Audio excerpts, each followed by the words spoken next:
get a Monster energy drink, and I'm gonna drink it. POV, you're watching me from your phone.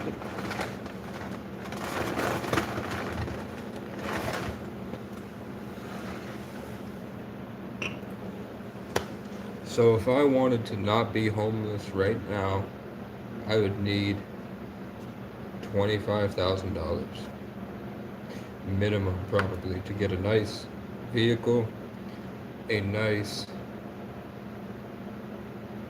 setup in the back, gas, Wi-Fi, the ability to get to and from a shower, and the necessary defenses for that lifestyle. There's no way I'm going back out onto the road without a firearm.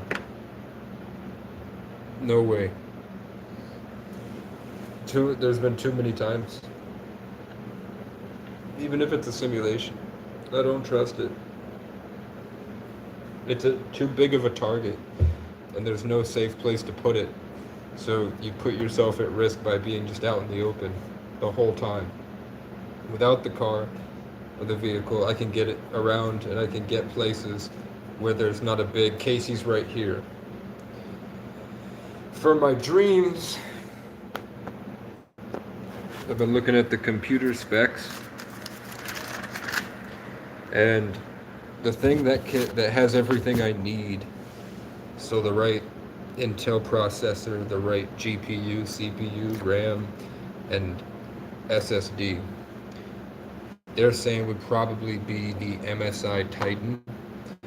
I'd have to look into the ThinkPads and the Lenovo's, but probably MSI Titan. Maybe the Acer Predator Triton or something. It's got to have all of the right things to it. But there's nothing that isn't around $5,000. So $5,000, make $1,000 a week. How would I make $1,000 a week? $200 a day for 5 days. $200 a day, that's 10 hours at $20 an hour. So I would need to be making above $20 an hour to incorporate taxes. And I would need to be working 12 to 16 hour days from 8 a.m. to midnight. Working somewhere in the morning and then going to a place like a gas station and working until night. Or something like working at the overnights stalking, and then in the mornings working at like a gas station or something, because I can't work at a farm. They won't there's no places that aren't corporate that will let me work there.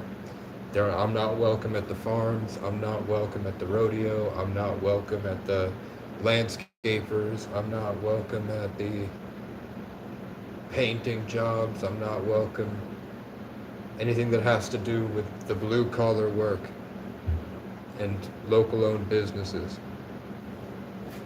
They just don't want me, and they tell their kids to attack me, and it doesn't make sense. I guarantee we listen to the same country music. There's a brown recluse out here. It just crawled out and then it crawled back in, and it's staring me in the eyes. I'm gonna kill it. I missed. So $10,000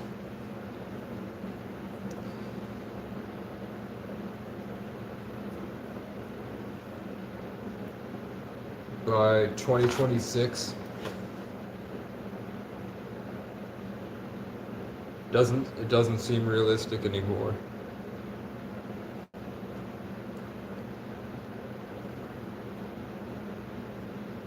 Regardless, I have to get a birth certificate and a social security card, and then I can think about getting a job.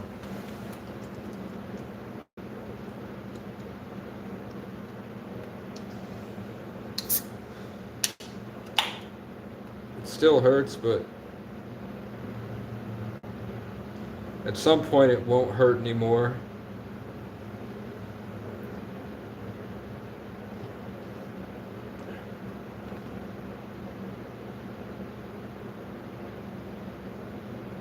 And that's just for the computer. Then I did an audio interface, was just $800.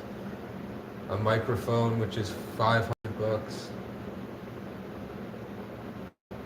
Plugins on the computer, which would be another $1,000. But then I can start day trading and stock trading. Thank you, Spirit. Floating right above my head right there. I could start day trading once I get all that stuff and I get that money. Then they're saying they would help me find stocks to invest in. So, do we trust it? I don't know. I don't know what that is. But I know that right where I'm facing, they just told me to look and directly straight ahead from that light post. That's the fucking flag of Ireland right there. The fairy people.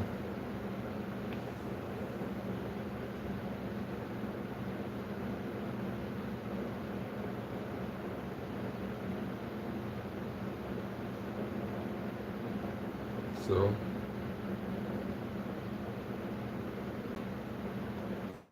I'm seeing a truck camper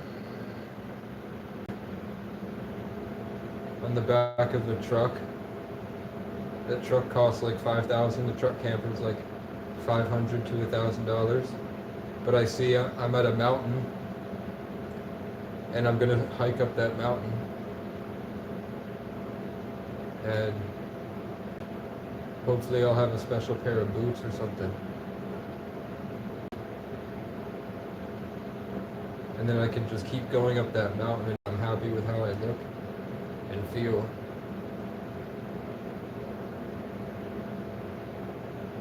And I can record things with a drone, I guess.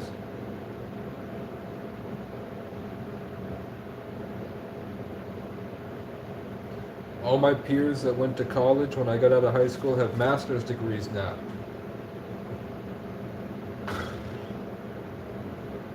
They're all driving cars that are like $50,000, $60,000. And they have mortgages on their homes. And none of them are really happy. You're gonna try to take it from me, Matrix? The Matrix wouldn't let me talk to whoever that was. As soon as I locked in to have a real conversation with someone. For some reason the Wi-Fi cut out, so the ADHD demons made them scroll on. But I was saying that normal people have lost their main character status because they're no longer living the true way, and they settled, and all they can really do is judge the people who are embodying the correct archetypes, people that are taking on this immense suffering, holding this deep grounded energy, this natural order. So those people that have kicked themselves out of the pilot seat, the front lines, they're not like this. They're comfortable, and all they're doing is worrying about social interactions, and they have this big sense of peace, but when it comes time to do anything, they're held captive by the privilege of their delusion. Because the only correct way to live is to lay on the ground. And then when as you're done laying on the ground, then you get up and you go and you have fun.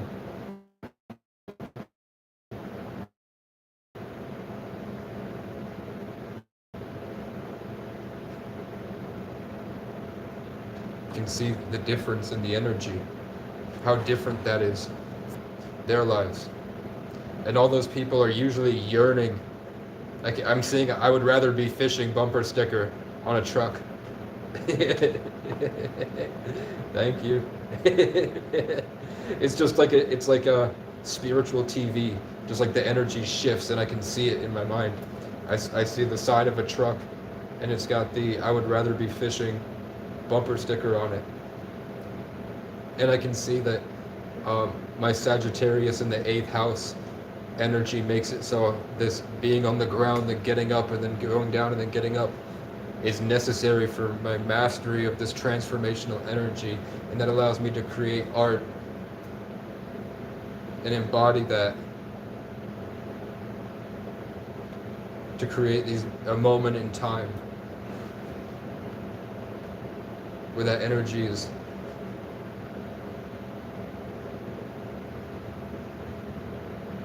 there's no word to describe it other than it's outside of space and time.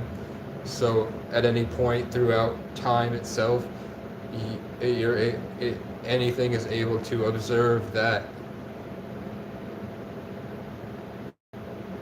And adding words like special or priceless or timeless, that gives it this glory that isn't necessary.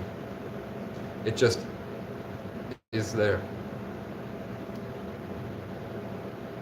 And it's rare.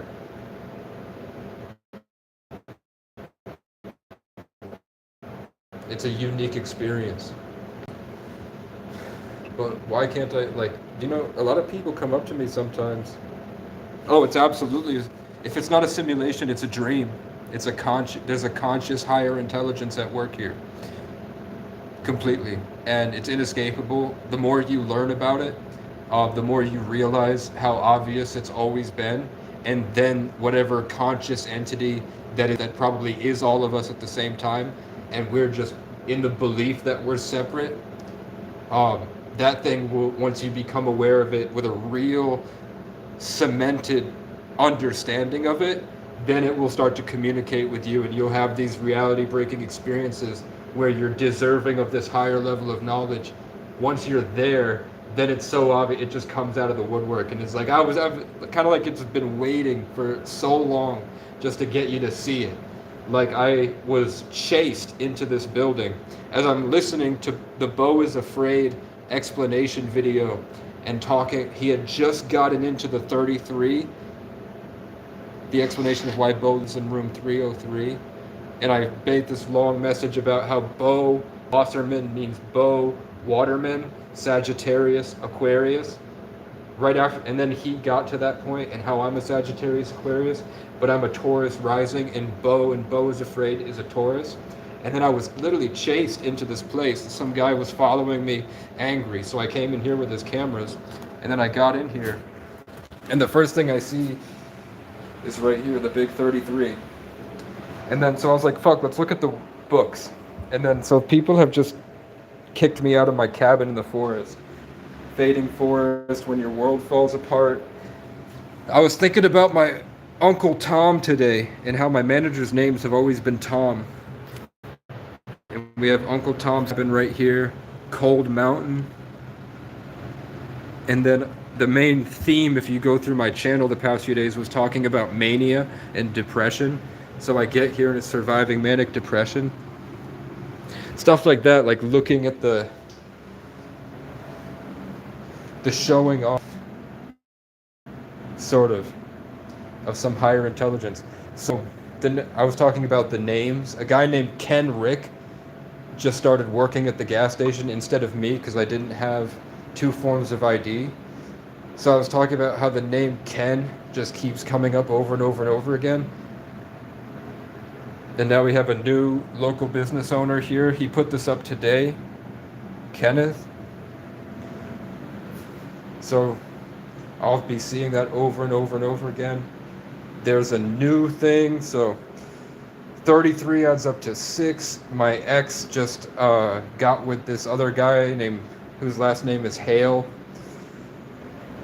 So it looks like the other new thing that popped up is this volunteer servers needed. With every shift comes with a free lunch.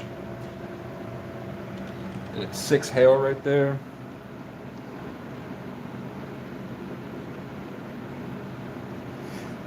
No, I don't fall under um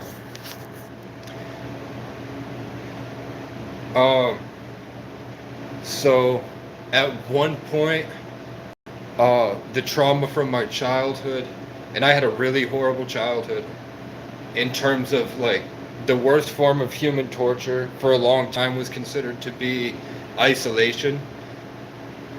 There's still like chronic pain and all of this, but when you add that element of isolation, everything becomes so much more vivid because your inner experience starts to become your outer experience, which means that everything that happens is so much more vivid to the person being tortured. And I grew up completely alone with absent parents that basically just like didn't exist. We didn't have conversations, we didn't hug each other, and I was just literally completely alone in the mountains far away.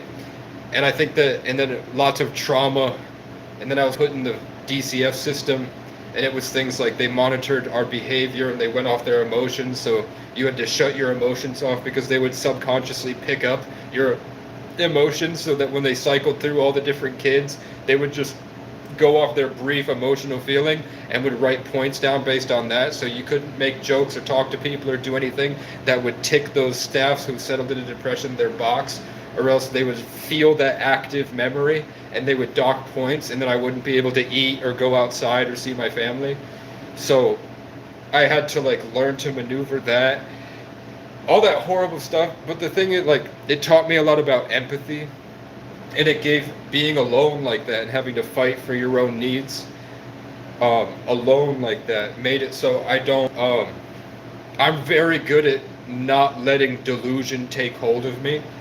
I'm able to just have thoughts and think about different things and organize them and not take it so seriously, but also I'm able to pick up on the patterns of everyday experience and just keep that on the back burner. Like, I know all of this is happening and I can see this repeated sequence of events happening, and it doesn't overwhelm me, but I'm able to just keep it there and have it not affect me, and also explore different things with that truth, like understanding the Higgs boson and how your thoughts are literally made of the same material as everything, including the air we're breathing. It's just different collapsed, condensed, structured versions of the same sort of foundational thing that's in everything that they call the God particle. So if you can start to think in terms of the God particle, break yourself down and restructure yourself based on the foundational understanding of that quantum physics, then you can start to realize how your thoughts and the things you create, these structured thought forms, narratives, emotions, intentions, is in a dance with all of the other molecules and everything that's part of that Higgs field. So then you start to work with that and grow and gain knowledge and take care of yourself and do better things and start to learn about how to control reality and learn that you don't, where you're not in control and where you are, and all this different stuff. And that's when, like, eventually you can push it far enough into a Kundalini awakening where you're completely separate from the matrix itself and you're this sort of blissful, graceful, whatever, whether it's because I'm a Sagittarius in the 8th house, Scorpio, like, so I'm supposed to be transforming and then doing nothing and then breaking down and then rising again like the phoenix, or not, I can tend to get to this place where reality just completely dissipates. And in this laundromat, when I did that the last time, a guy came in and tried to kill me with a flashlight, and I had to pick him up, and the first thought that stuck my back before I was suddenly so strong, I just threw him over my shoulder like that, this like 200-pound guy. I screamed, "This is not how Casey goes!" I don't know why I spoke about myself in the third person there, but I just have a feeling it was some type of greater energy being, spirit, angel thing that suddenly jolted me, like women can pick up cars to save their kids. And I picked up this 200-pound guy and I whipped him down and started getting him with a hatchet until he ran out. And now, a year later, right outside where I defeated this guy with a Viking last name, and I'm Casey O'Brien, there's now an Irish flag hanging from that tree. Because right here in this building, we just had the 33rd annual Celtic Music Festival, where I performed my song Hawaii. And then right afterwards, I went down to my tent and watched Beau is Afraid, where you'll see Beau, the first scene, he's in a simulation that his mother created, his abusive mother with red hair, like my mom. And he picks out an Aloha, like O'Brien, Aloha, best of Hawaii and Ireland, frozen meal. And then he goes on this odyssey, Beau Wasserman, Beau, Sagittarius, Wasserman, Waterman, Water Bearer, Aquarius, and he's born May 10th, Taurus, and I'm a Sagittarius, Aquarius, Taurus rising. And he goes on this epic quest for his abusive mother, who the whole time he had already been guilty. And they kill him because although he was in horrific, horrible circumstances, he was still given specific chances to make a decision to fight, even though his life was so horrible and he had been through so much. He still had these specific instances where he could have been able to do the bare minimum. If like all of this onslaught, if he had just fought back a tiny bit, he wouldn't have been guilty. That's how extensive it was. But he didn't. He caved under the PTSD. I don't know what to do. I'm frozen. Because his life had been so horrible. It had but to an abject person looking on the other end of the camera, they could have said, well, he could have done this. You know, he could have, in this moment, he could have knocked the paint can off the teenager that ran up and started drinking it in front of him. But instead he was like, I don't know what to do, and she died. After he had been stabbed in the hand 1,000,000 times, put on a bunch of different medications, hit by a truck when he tried to escape, breaking a lot of his bones, and really going at him, and he had nobody in his life at all, and he was going through like schizophrenic breaks that turned out were not schizophrenic breaks. It was that literally everybody in the movie was a hired employee by his billionaire mother in a satanic secret society. That every single person in his entire life was sort of in the will of a higher intelligent being for the purpose of torturing him and forcing him into situations so that they could judge his decisions in specific moments. And then at the end he would be a human sacrifice. And that's why the 33 is so special. Like Jesus, you have to go through hell, trying your best, fighting, before you give yourself and sacrifice yourself for the collective consciousness. And then maybe you can escape samsara and you can leave this realm. But like in Beau is Afraid, he fails so many times. He's rebirthed into the cycle and he has to live his entire life over again. Completely. And all the other souls, which are extensions of himself, reflections of himself, they are trapped in there with him. So in a way that Beau is also, I'm frozen, I don't know what to do, fighting himself, his own thoughts, his exterior circumstance, his exterior simulation, his flower of life, which is all different cells of himself, his subconscious, his dream world, which is his real world, is attacking him at the same time. That's the 33 life path, the master teacher. You just have gone through so much, and going through so much isn't a good thing. It means you've gone through so much. But you've learned things from that nobody else will ever subject themselves to. So your opportunity as a 33 life path is to share that with the world in the most perfect way for your own individual story. As you went through all these things, you and God co-created this amazing experience, this movie, or this epic, or this book. And it's also a challenge.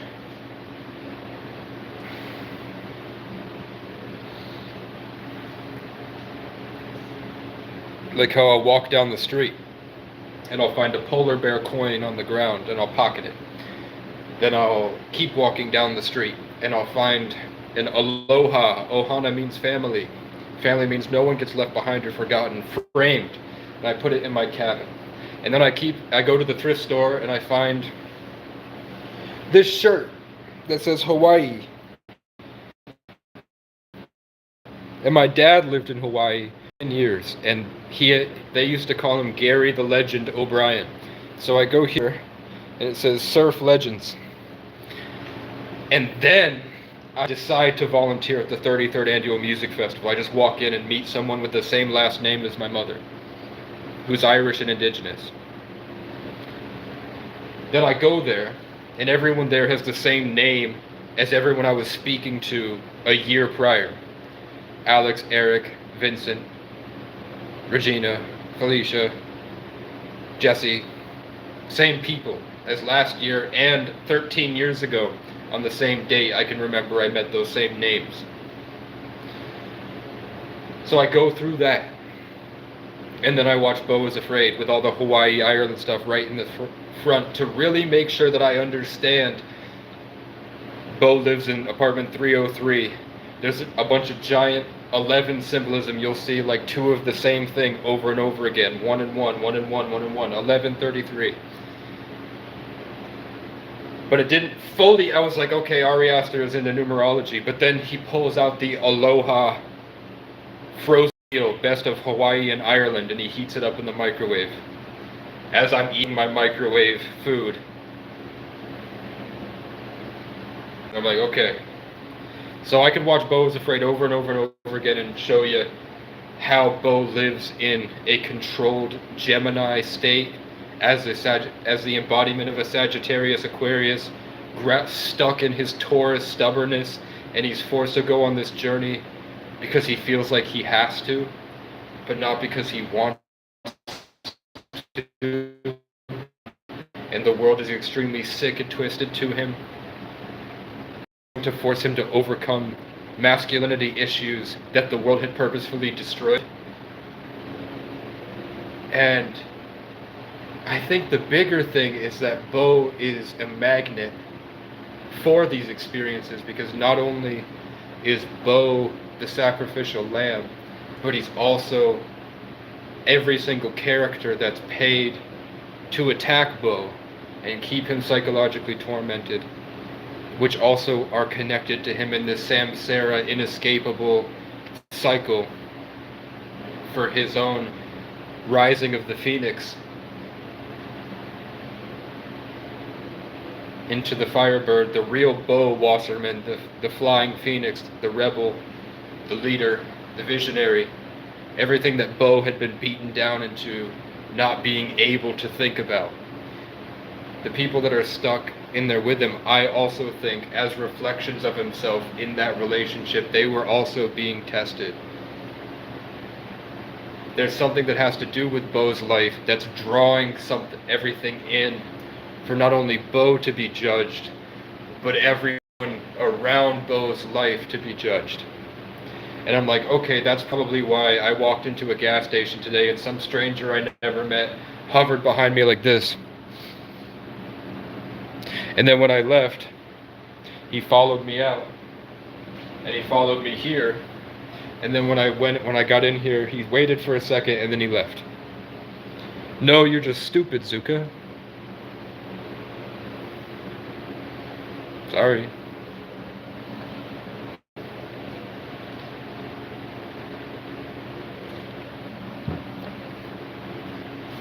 So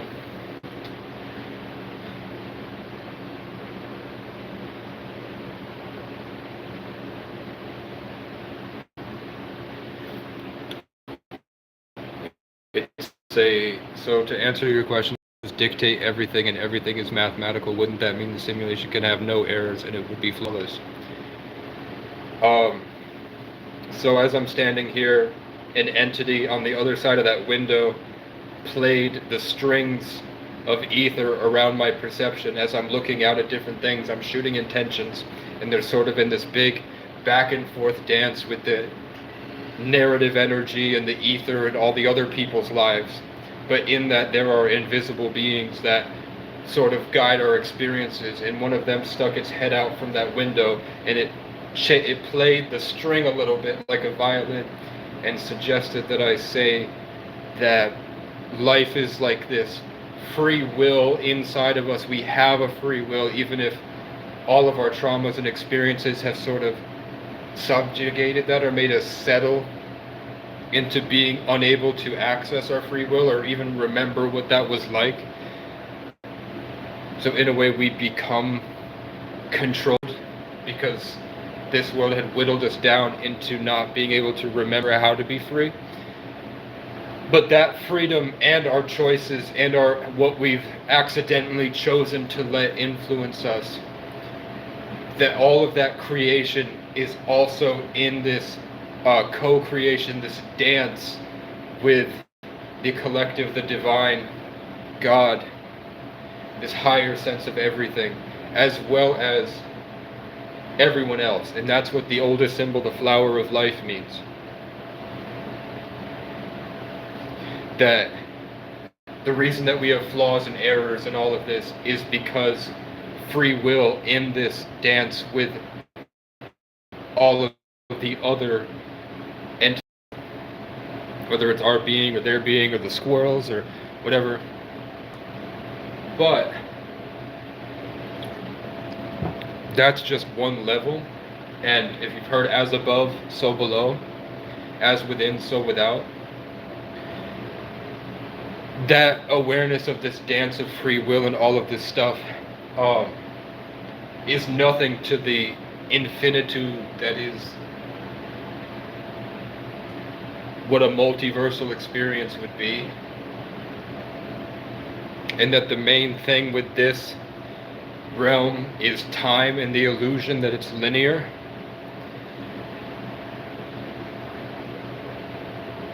So we believe that we were born and we're going to die, and we lived a life full of choices up until that moment, when in reality, not only are we living in that experience, but we are also the versions of us that made every single other choice, branching out. And we are also the thing observing that. So like when you look back after you die, if you were to look back through your choices and your memories from an abject perspective, you're not the person living in those experiences. You're now watching yourself live those experiences from a third person view. Like, look, now I can look back at what I did the other day and the choices I made, and I'm not there, I'm watching myself. So when you take time out of the equation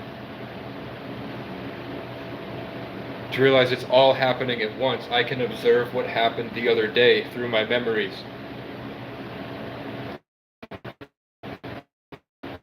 Like I'm right now. There would be oh, it's really funny, they said that the being came out this way, and that was right here next to the phone.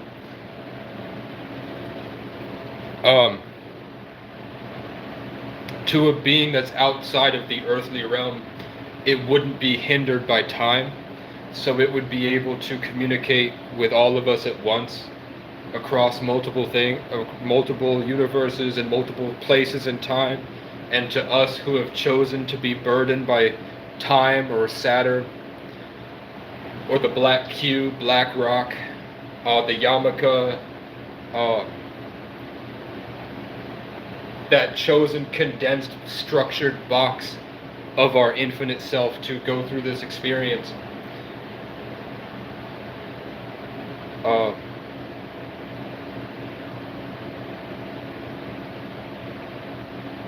It would be able to see all of the different versions and go to all of the different versions at once and see the bigger picture like that.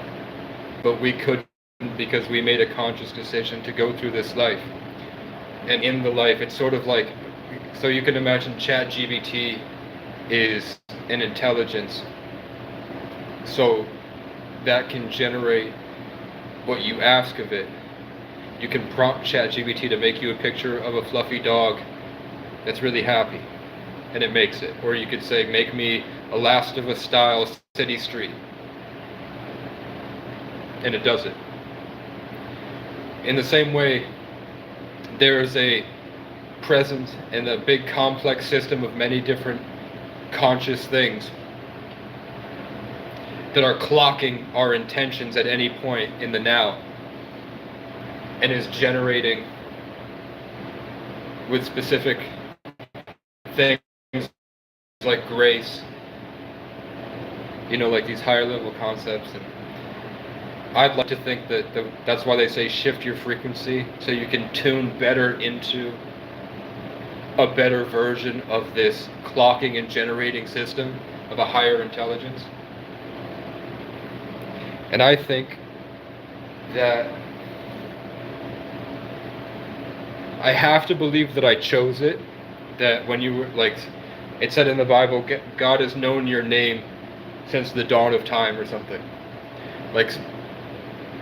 Way before your life, God has always known that you've existed and exactly what you're going to do. The Buddhists say that when you're born, you separate from the water like a droplet flying upwards, but eventually it's going to fall back down and connect and go back into the big stream of everything. People say that they can access the Akashic records, which is if they can get their mind state at the right point where they're not hindered by external influence. They can align themselves correctly to work with the universe, this ether, this constant back and forth flowing between divine and self, and be able to access the Akashic records where they can see into the future and see into their past and navigate through their past lives and speak to their spirit guides and all these things. And they always say that it's always been written, which means that a complex infinite being can account for every single scenario. Our lives are not that long. So my life from age 0 to, let's say, maybe like 150 of technology for us, and we can strengthen the telomeres in our brain that forces us to age like an iPhone, is programmed to deteriorate quickly. The same way we have those weak telomeres. If we can strengthen that, maybe we can get 150 years. In that 150 years to something that's not bound by time, that's nothing. So being able to incorporate as much as possible, especially because for most of us, we've whittled ourselves down to barely be able to think about anything at all.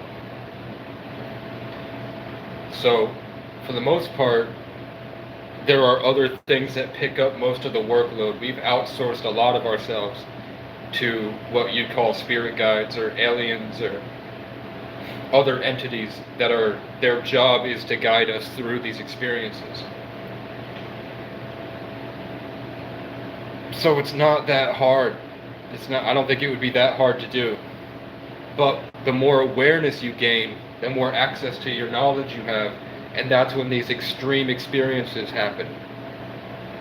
Like huge stuff, not like simple, Casey's going to get bothered today by somebody and that's going to force him to walk down the road, and then we're going to hit him with a go in here, and then if he goes in here, then he can see all the stuff that's been left out for him. But if he keeps going down the road, we're just going to keep spamming, go back in there, go back in there, go back in there. But if he keeps walking, maybe we'll reorient. We've already accounted, there's only 4 different city streets. We left something that he asked for a month ago down the road over there. So maybe he'll find that, but he doesn't necessarily need it. It'd be more important for him to come here today. So let's just keep making him feel like he should go. Just keep sending the signal through the waters so that he feels this warmth with the image of being pulled towards this, and see if he chases it. And then along the way, based on what he said in the live stream, maybe we'll try to get somebody else to just get a little too close and be a little bit angered by his presence. Because it's like, imagine Avatar, the way that they connect the hairs, but the hairs are like this huge amount in spirit, weaving together. So, and then each string can be played like a guitar by an entity with like with its hair, that it can play its hair like strings. So it just sends the vibrations down through the connection. And you can feel it the same way you can feel the note played on the guitar.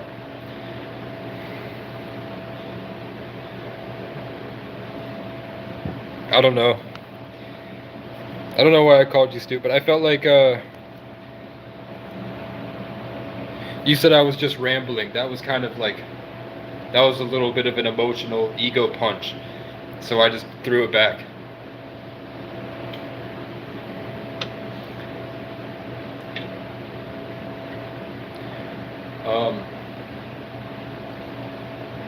But they call it raising your vibration. Imagine nothing and reverse it. So imagine nothing at all, and then imagine everything you can. Or just imagine nothing at all, and then imagine one single dot of the smallest thing in the universe, and understand that that smallest thing everywhere is in everywhere. So then you can start to sort of let your will and your mind connect and feel connected to everything. And then it's just a process of letting go and coming back a bunch of different times to really get into this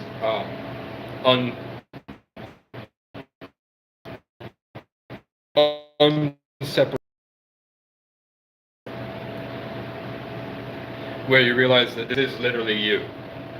It's you are all of this.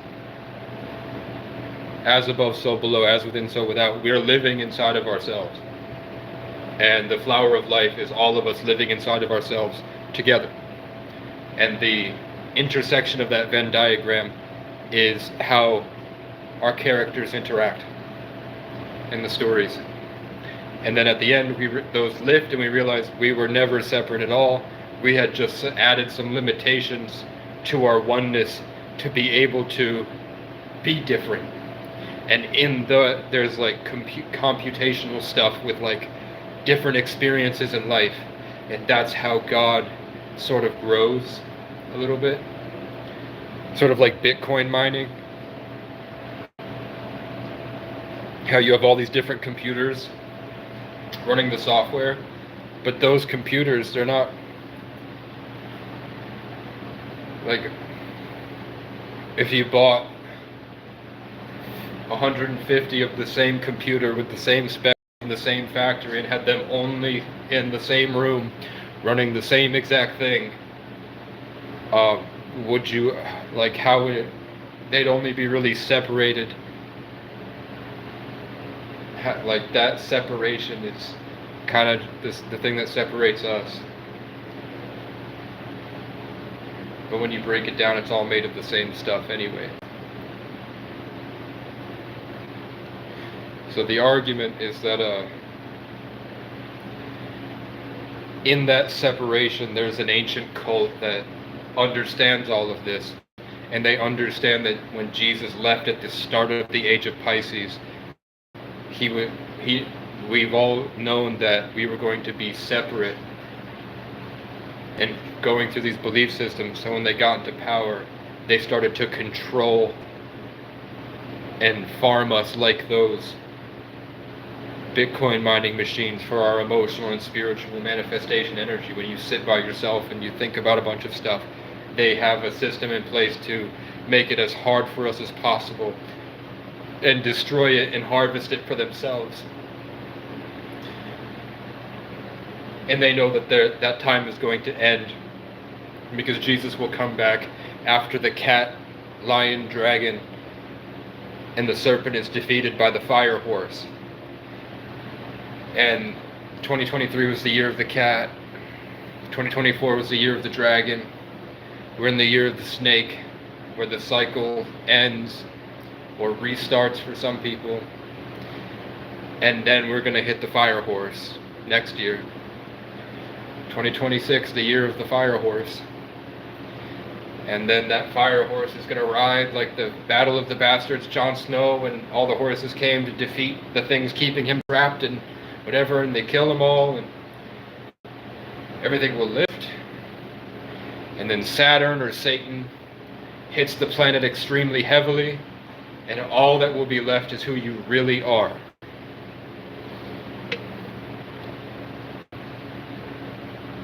It'll be keeping us in a dense green and black pressure for about 10 years. where I will thrive. Because it's been prophesized.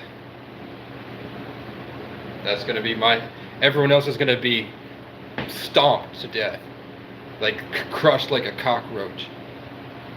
But for me, it's going to be like, I'll finally be lifted up into that.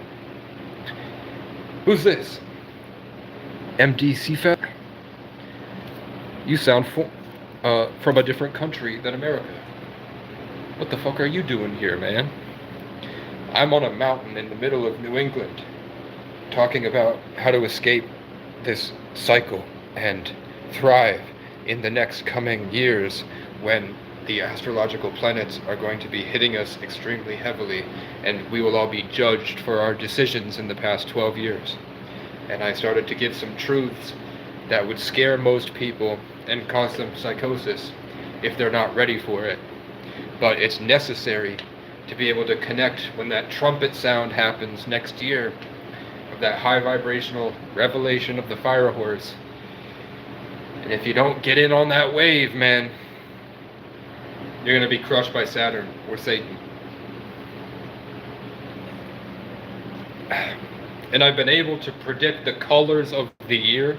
I knew that this year was going to be yellow skies, deep maroon, dark brown, that sort, and then a vibe of like acoustic guitars and cowboys moving into like the melancholic, sentimental. And then we had Jesse Wells' Pilgrim. And the next year was going to be gray, dark black, dark green. And I said this years ago.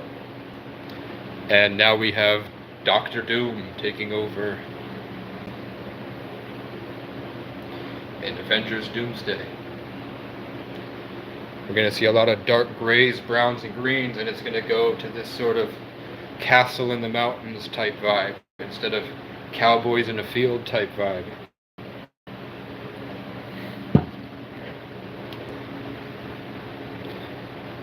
And one day people will look back on this and be like, what the fuck?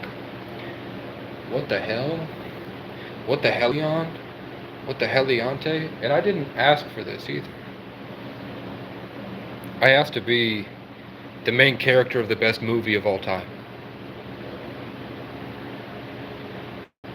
I wish that I had known then that the best movies of all time involve the protagonist to go through immense suffering that no human should go through, and that's what makes him special, is the insurmountable odds he has to overcome alone.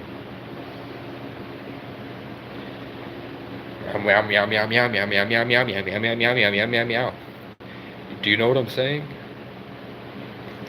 So I took a Mango Loco and I'm fighting off my depression right now. Let's read this.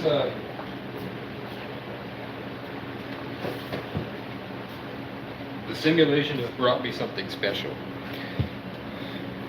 Surviving Manic Depression, a manual on bipolar disorder for patients, families, and providers.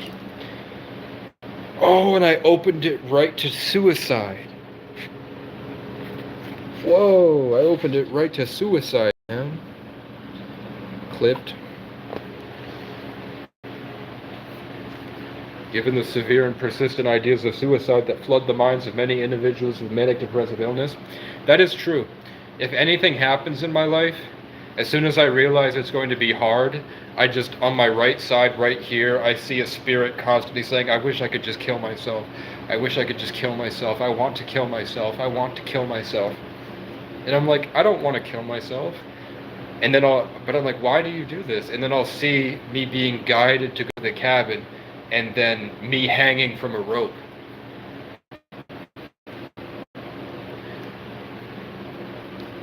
And then I'll get a notification on my phone, and it will be, today it was about Beau is Afraid, and specifically the scene where Beau,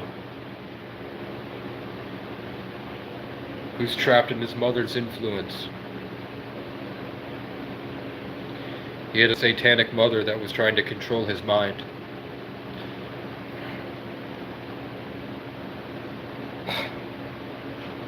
Trying to keep him from thinking.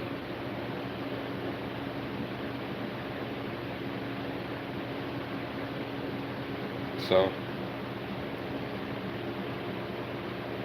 this book is a flop. Fuck this book. This book fucking sucks.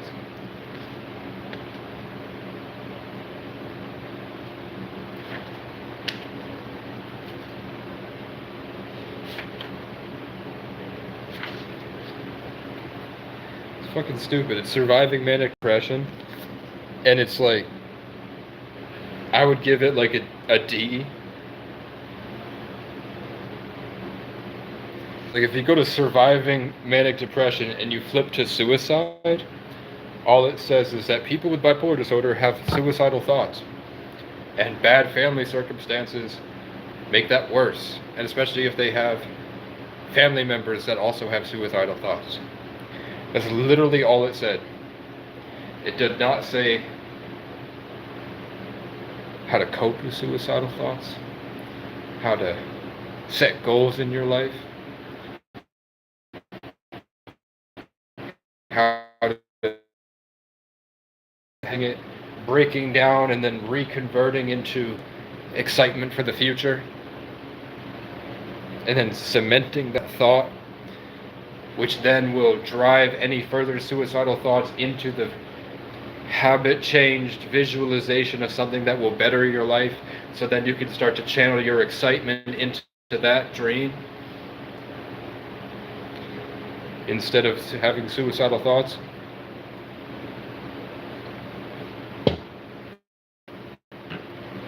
And 2 people wrote that book. The whole point is that I opened it to suicide.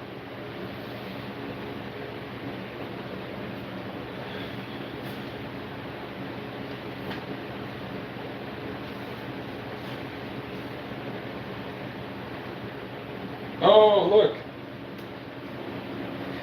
Look what I opened it up to. The aliens.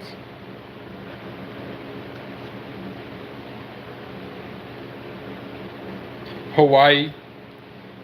I opened it up to Jason Momoa.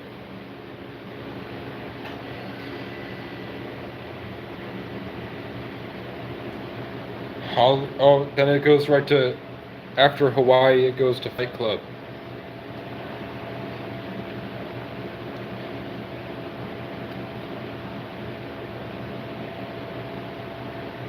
And then the number 11 means visionary. So we have visionary and 33 after Hawaii and Fight Club. And then we have an Irish name. And then it says Sierra. It talks about Sierra Leone and whatever. That's just the first word it says.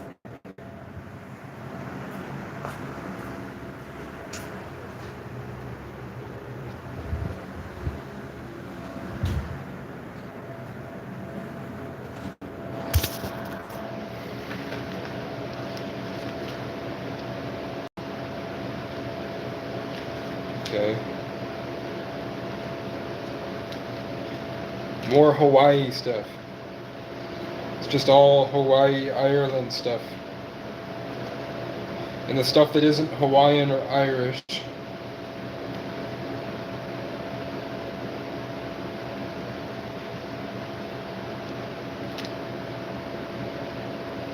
has the names, the same names I spoke about.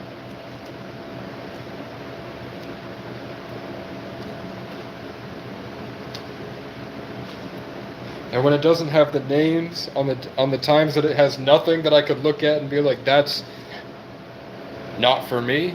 It's not one of these thematic, obvious, in-your-face things trying to force Casey to wake up to the realization about the complexity of the created experience he's inside. There's nothing on the page. The only thing there is the number at the bottom, and the number at the bottom is the same number as the building that I'm standing in.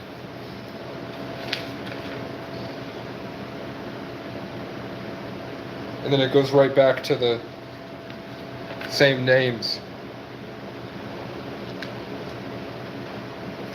And now suddenly